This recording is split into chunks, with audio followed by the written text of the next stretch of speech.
안녕하세요. 한스의 재테크 상식입니다. 이번 시간은 첫 시간으로 이런 제목으로 시작하려고 합니다. 공공분양 청약을 위한 청약저축 5년, 10년치 미납금 내기 시뮬레이션입니다. 시작하겠습니다. 먼저 들어가는 글로서 사람에게 주거의 목적은 살아가는 그 목적일 수도 있습니다. 왜냐하면 그곳에서 살기 때문이죠. 그만큼 사람이 살아가는 데 있어서 이 주거의 공간은 중요할 수밖에 없습니다. 자, 이 영상의 대상은 다음에 3가지 정도일 것 같습니다. 청약저축 가입자, 그리고 주택청약종합저축 가입자, 그리고 공공분양 희망자. 그래서 오늘 하는 이야기는 주로 공공청약에 대한 이야기입니다. 그래서 시작하기 전에 알아야 할 상식은 먼저 첫 번째로 종합청약종합저축은 국민주택과 민영주택 모두 공급받을 수 있는 통장이고요.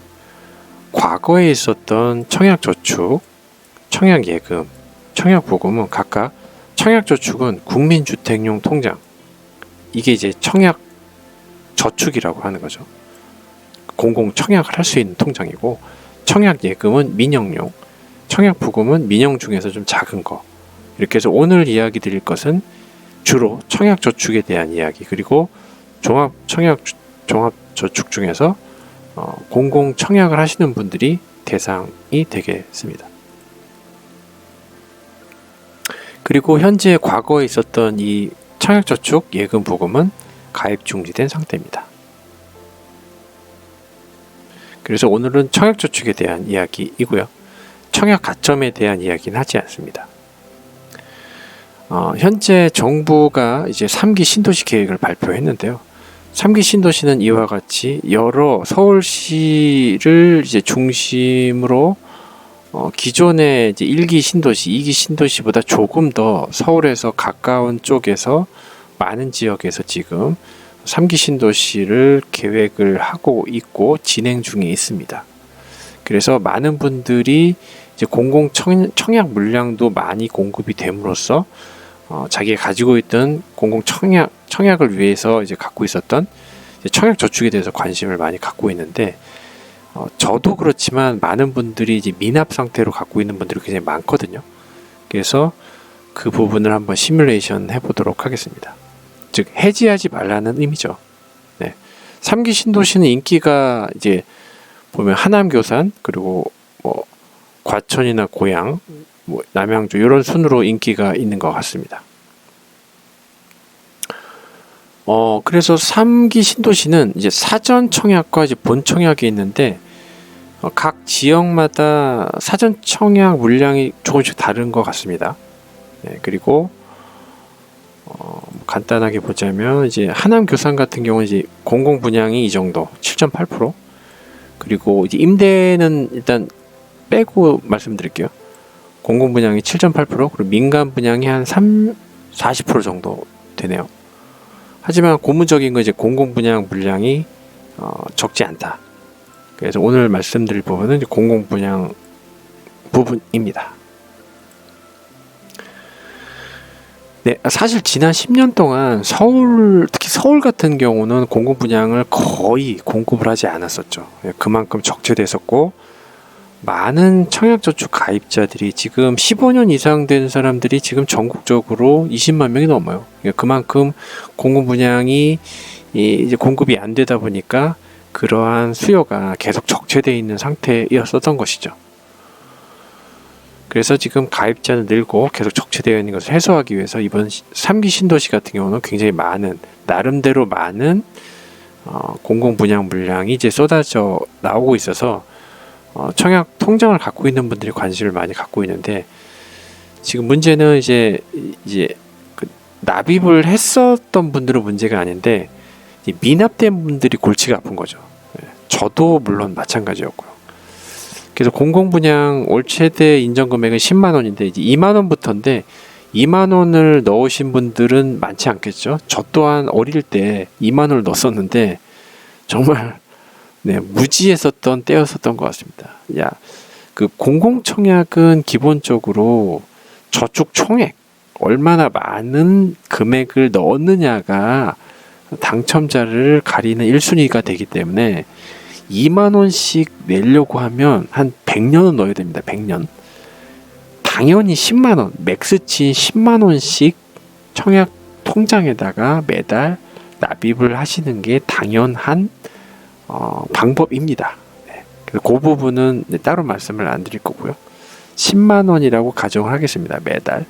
그러니까 문제는 이러한 청약 저축에 매달 이걸 이제 10만 원씩 입금하면 좋은데 이게 사실은 10년, 20년 예외 없이 꼬박꼬박 그 한 몇백 개월 될 것 같은데 그 개월 수를 적립하는 게 쉽지가 않아요. 그래서 저 또한 지난 10년간은 공공분양을 거의 안 했기 때문에 사실 좀 잊혀졌어요. 그러니까 총액이 얼마라는 걸 알고 있었는데 적립을 안 했었던 거죠. 근데 그때까지만 해도 언제든지 적립을 하면 그냥 다 인정되겠지라고 생각했는데 그게 재테크 상식이 없었다는 거죠. 그래서 저도 사실 반성을 많이 했거든요. 이번 연휴 때. 그래서 근데 이게 이 10년, 20년 정도 지나면은 이게 청약 저축에 대한 납입에 대한 그 의무감이 계속 희박해져요. 저희가 살면서 이 뭐 은행 빚이 아닌 이상은 사실 뭐 청약 저축에 대해 납입하는 거는 자유적립식이기 때문에 사실상 자유적립식이기 때문에 의무감을 많이 갖질 않아요. 그래서 그게 이제 한 해, 두 해 쌓이다 보면 5년, 10년 그냥 훅 지나갑니다. 그래서 지금도 그런 분들이 많으실 거예요. 근데 그래서 지금 보면은 이제 지난 20년간을 보면 최근 10년 말고 그 전에 10년 동안은 공공청약이 나름대로 기회가 많았어요. 근데 그 10년이 지나고 이제 그 다음 10년이 됐을 때는 이제 공급 물량이 많다 보니까 이게 뜨문뜨문 나올 수밖에 없어요. 근데 10년 지나고 10년 뜨문뜨문 근데 이제 세 번째 주기 10년으로 이제 넘어오다 보니까 이게 다시 물량이 부족하기 시작한 거예요. 그러니까 이게 사이클을 타는 거죠. 근데 이제 대다수가 그 이전에 이제 공공 분양이 많지 않았을 때 이제 잊고 이제 적립을 안 하셨던 분들이 이제 그 후회가 오는 그런 시절인 거죠. 지금이 사실 저 또한 그랬지만 그래서 보면은 그 청약 통장에 그냥 저도 그랬지만 아까도 얘기했지만 그냥 연체된 걸 그냥 납입하면 그냥 그게 인정되는 줄 알았어요. 정말 며칠 전까지만 그랬는데 그게 무지하면 안 됩니다. 진짜 이게 재테크 상식 정말 가져야 돼요. 진짜 저 정말 후회를 많이 했는데 연체 페널티가 있습니다. 그것도 월계 뭐 연체 기간에 따라 다르지만 5년, 10년에 대한 연체 페널티가 연단이 있습니다. 연단이 적지가 않아요. 저도 깜짝 놀랐습니다. 네. 계속 보시겠습니다. 그래서 저 또한 계속 말씀드렸지만 적립을 언제든지 하면 그냥 인정되는 줄 알았어요. 근데 그게 아닌 거죠. 이제 그 체납 페널티라는 게 있었던 거죠. 그게 뭐냐면 청약 인정 금액이라고 별도로 있었어요. 그러니까 저는 지금까지 청약 총액 금액만 봤었는데 별도 페이지가 있어서 청약 인정 금액이 별도로 있더라고요. 그러니까 매달 꼬박꼬박 10만 원씩 냈던 분들은 청약 총액 금액하고 청약 인정 금액이 동일할 거예요. 근데 저처럼 10년씩 그 미납된 분들은 저축 청약 총액 금액하고 청약 인정 금액이 다릅니다. 네, 그게 바로 그 체납된 상대적인 페널티죠. 그래서 저는 사실 이 사실을 알고 나서 굉장히 멍한 상태였어요. 왜냐하면 저도 3기 신도시를 고려해 두고 있었는데 이 연체 페널티 때문에 3기 신도시를 청약을 못할 수도 있어요. 그런데 또 돌이켜 보자면 매달 꼬박꼬박 내신 분들이 있기 때문에 상대적으로 그분들을 생각하면 상대적인 페널티는 존재할 수도 있겠구나. 그분들에 대해, 그러니까 상대적으로.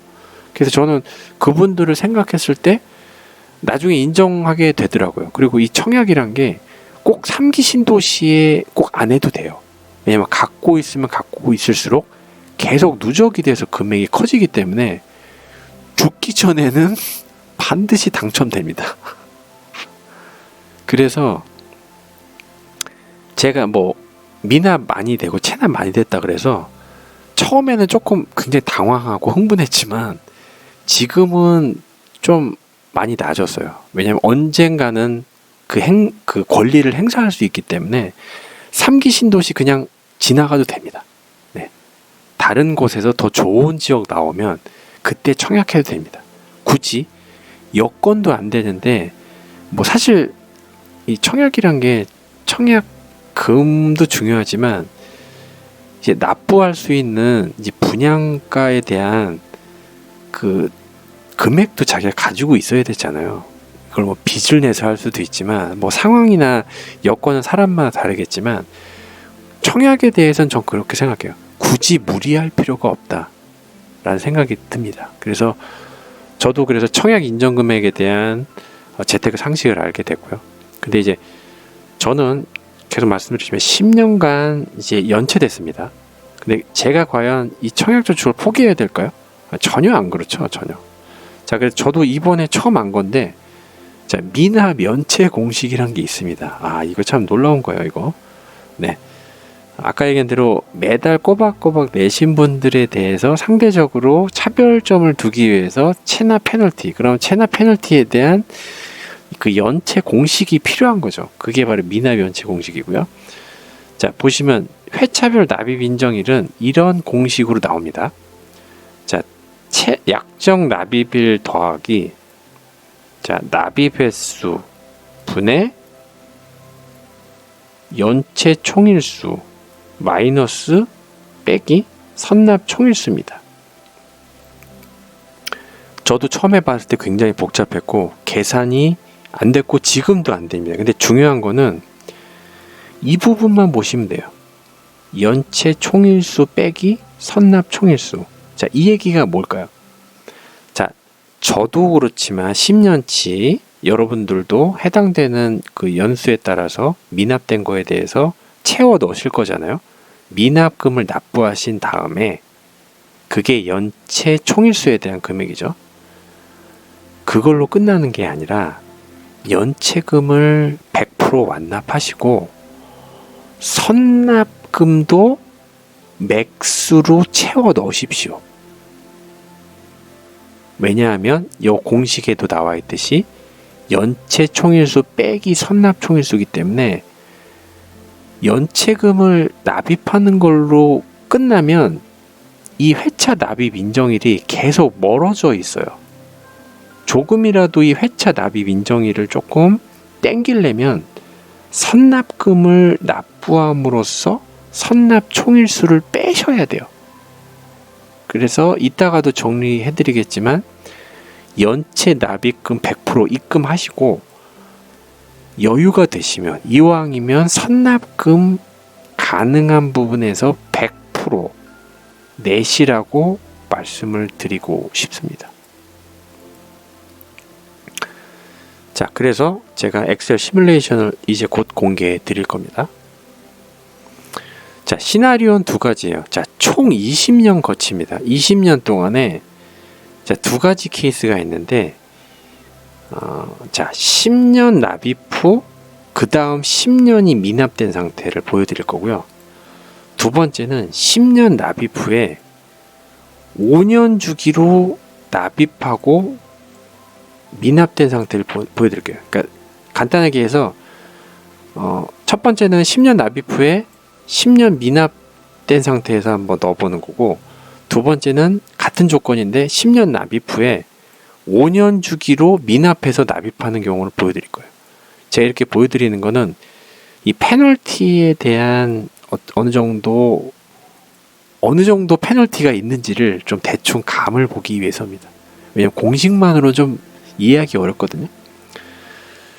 그래서 제가 계속 강조드리지만 여유가 되시면 미납 금액을 넣으시는 걸로 끝나는 게 아니라 체납 금액도 넣으시라는 얘기입니다. 저는 참고로 미납 금액, 체납 금액 모두 100% 넣은 상태입니다.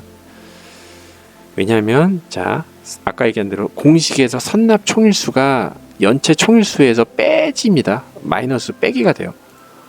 그래서 선납금이 연체 일수를 감소시킬 거라 판단이 들어서 그랬고요. 실제로 그렇습니다. 네, 일부 선납 금액을 넣으면 일부를 선납하면 혜택을 받을 수 있습니다. 이건 근데 강요할 수 있는 건 아니고 여유가 되시는 분들이 선택하시면 될 것 같아요.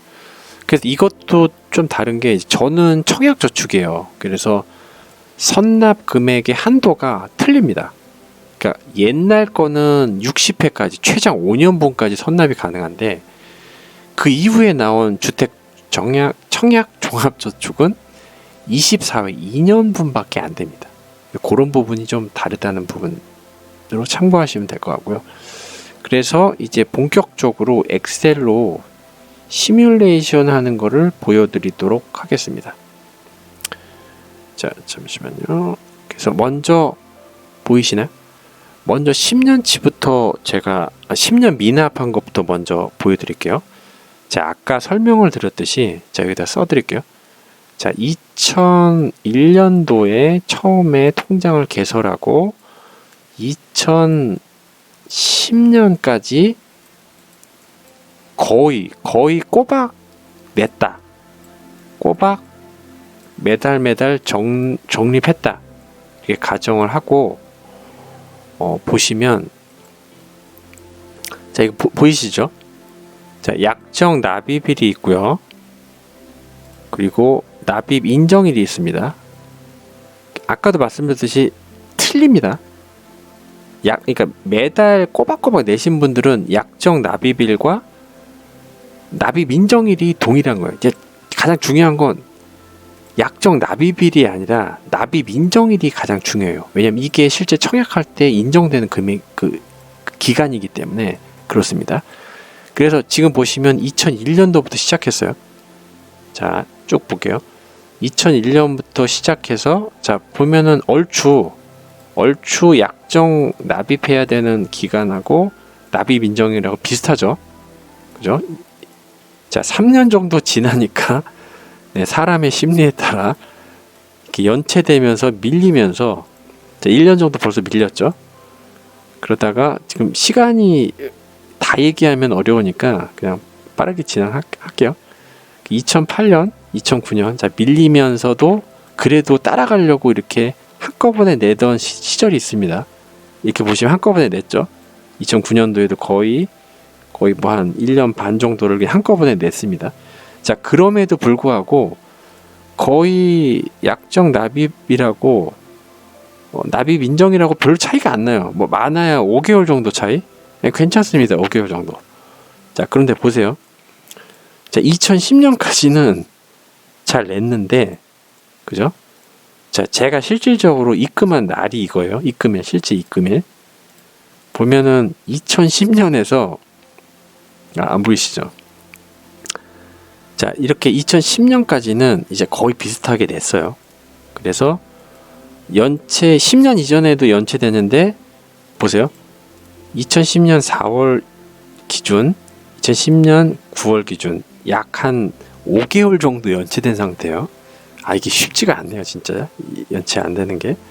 근데 재미있는 건 이게 실제 저의 사례입니다. 저의 사례.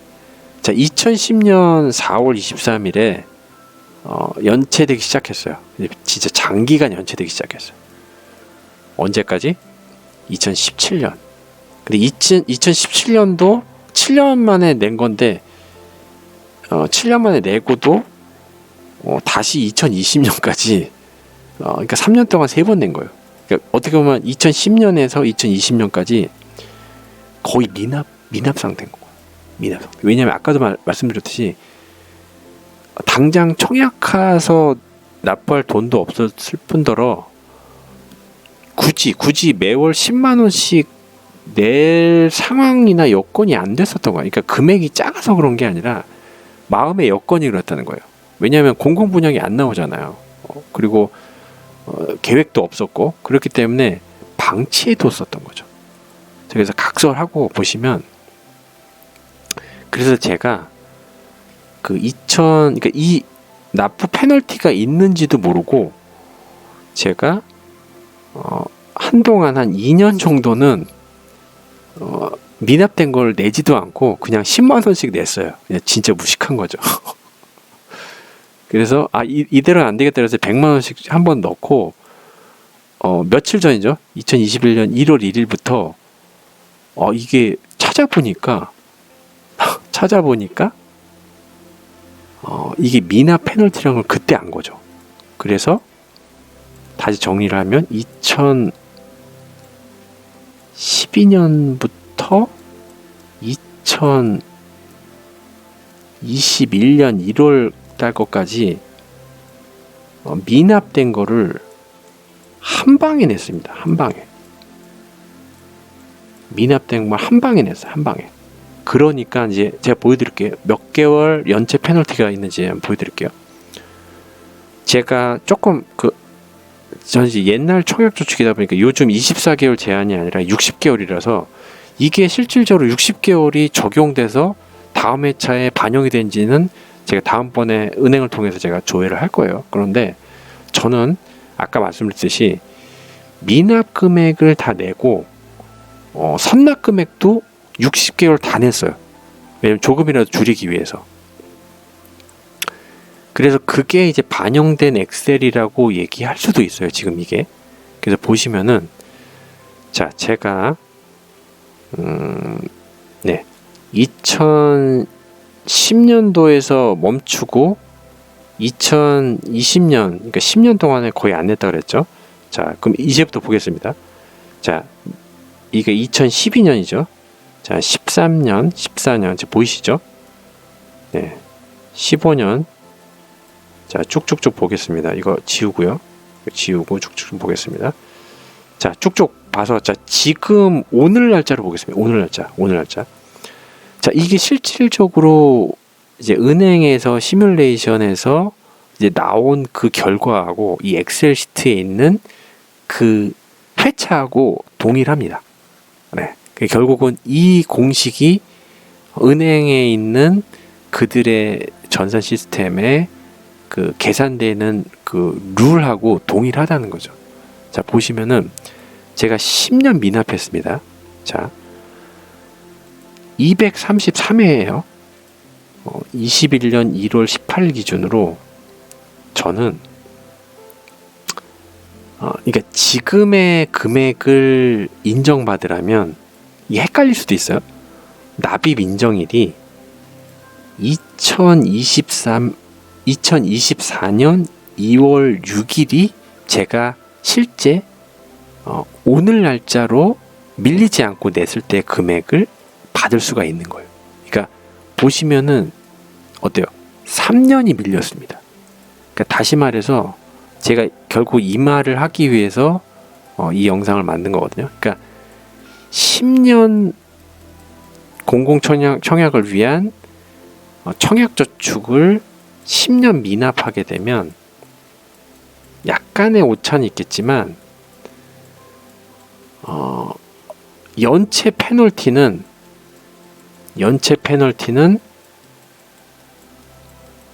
페널티 기간은 몇 년이다? 3년이다. 3년. 네, 이 얘기를 사실 하고 싶었어요. 네. 자, 다시요. 청약 저축을 가지고 계신 분들 중에서 10년 미납을 했을 때 미납금 전체를 납부하고 선납금도 몽땅 다 납부를 해도 연체 페널티는 존재한다. 그게 얼마 정도 되냐? 3년이다. 그러면 이따가 5년도 보여드릴 건데 5년이면 어떻게 될까요? 5년이면 연체 페널티는 한 1.5년 정도 됩니다. 이게 이 3년이라는 게 적지가 않아요. 왜냐하면 생각해 보시면 청약저축은 1년에 그 적립할 수 있는 게 120만 원이거든요. 그러니까 3년을 밀린 거예요. 3년을. 남들보다 3년을 밀리고 당첨권, 즉 커트라인이 커트라인 금액에서 마이너스 360만 원이 자기가 불리해진 거죠. 그리고 그죠? 마이너스 360만 원이 불리해진 거예요. 그러니까 이게 얼마나 억울해요, 사실은. 약간 이게 좀 올라가야 될 것 같은데. 네. 이게 굉장히 억울한 거죠. 그래서 그럼 결국은 3년 정도 밀렸다고 하니까 오늘 날짜 기준으로 나의 인정받을 수 있는 그 연수는 자 보면 2021년 1월이죠. 그러니까 한 이쯤이죠, 이쯤. 그러니까 저는 3년을 밀렸기 때문에 2017년 9월 18일로 돌아간 거예요. 네, 실제 은행 쪽에서 돌려보면 실제 지금 미납한 상태에서 최종 연차가 회차가 2회차입니다. 그리고 2017년 9월 기준입니다. 그러니까 3년을 밀린 거죠, 3년을. 자, 근데 여기서 또 중요한 게 3년을 밀렸다고 하더라도 계속 밀릴까요? 네, 그렇지 않습니다. 이게 그래서 통장을 해지하지 말라는 게 영원히 밀리는 게 아니에요. 왜냐면은 이게 뒤로 가면 갈수록 내가 앞으로도 계속 밀리지 않고 선납금을 계속 유지하게 되면 1년에 이제 12개월 이제 120만 원인데 120만 원이 아니라 150만 원, 때로는 160만 원씩 이게 약간 뭐랄까 정확하게 30일이 아닌 거죠. 뭐 한 23일 단위 또는 뭐 18일 단위로 계속 좁혀지게 돼요. 그 간격이. 그래서 결국은 만나게 된다. 그 금액이. 그래서 이 시뮬레이션 돌리면서 언제 만나는지 한번 볼게요. 자, 지금 오늘이 이제 2021년 1월 달이죠. 3년 밀렸다 그래서 3년. 그러면 이게 2021년에서 계속 납부한다 라고 가정해 볼게요. 자, 2022년, 2023년 계속 이제 납부한다고 생각해 보세요. 살아있다면 25년, 26년 계속 납부한다고 생각하세요. 그러면 이 갭이 자, 아까 3년 차이였죠. 그런데 이렇게 2027년까지 오니까 지금 1년 8개월 정도로 줄었어요. 그 갭이. 그리고 2028년 점점 이제 1년에 가까워 오고 있죠. 근데 안타깝게도 2021년에서 2030년까지 갔음에도 불구하고 그 갭이 3년에서 한 11개월 차예요. 3년에서 1년으로밖에 안 줄지만 그래도 이 정도 341회 정도 오면 내가 1년 정도 120만 원 정도 손해 보지만 그래도 연체한 거 치고 나름대로 많이 만회했다고 생각해요. 왜냐하면 이 정도 회차면 그 이전에 당첨될 거라고 생각하거든요. 네. 왜냐하면 이게 거의 30년의 시간이기 때문에 아무리 적체가 돼도 그렇게까지는 안 될 것 같아요. 그래서 어느 정도 이해가 됐다라고 생각이 드실 거예요. 그래서 좀 시간이 좀 오래 되기 때문에 제가 좀 빨리 좀 진행할게요. 그래서 5년마다 입금하면 어떻게 되냐. 그러니까 5년마다는 조금 수월해요. 그래서 이것도 구체적으로는 얘기는 안 하고 거의 그 끝까지 한번 볼게요. 그래서 이거는 10년까지는 꼬박 내다가 보세요. 2010년에서 15년 사이 5년 동안 쉬었어요. 그리고 5년을 부었어요. 그리고 2016년까지 이제 붓고, 자, 2016년에 5년 만에 다 분 상태에서 보세요. 2016년에서 2017년 1년 6개월이 밀린 거예요. 아까 3년이 밀렸다 그랬죠. 5년을 밀리게 되면 그 반인 1년 6개월이 밀린다. 그래서 다시 16년에서 20년 동안 또 이제 안 냈어요. 미납을 또 5년 했어요. 그리고 그 이후로 쭉 냈다라고 가정을 하자면, 자, 오늘 날짜 볼게요. 오늘 날짜 보자면 5년 주기로 만약 냈다라고 하면 오늘 주기로 아까는 3년이었지만 지금은 보세요. 21년 1월부터 22년 8월. 그러니까 1년 7개월 정도 밀린 거예요. 그러니까 3년하고 1년 7개월 차이인 거죠. 그죠? 그래서 여기서 한 번만 조금 정리를 하자면, 자, 10년 미납되면 시뮬레이션 최종 결과입니다. 10년 미납되면 오늘 날짜 기준으로 연체 페널티가 3년이에요. 연체 패라고 쓸게요. 연체 페널티가 3년입니다. 그리고 5년 단위로 2번 일시불로 낸 경우는 1.7개월 돼. 1.7년이에요. 1.7년. 네, 이게 이제 그러니까 최종적으로 제가 그 정보를 드리고 싶은 부분이에요. 10년 미납인 경우는 3년 연체 페널티가 있다. 5년 잘라서 총 10년이죠, 이것도. 하지만 5년 잘랐기 때문에 연체 페널티는 1.7년이다. 그러면 5년 했을 때 얘가 아까처럼 2030년 왔을 때 얼마나 복구가 될지 한번 마지막으로 한번 보시겠습니다. 자, 보세요. 쭉쭉 24년 넘어갈게요. 25년도에도 역시 1년 정도 갭이 남아 있습니다. 그죠?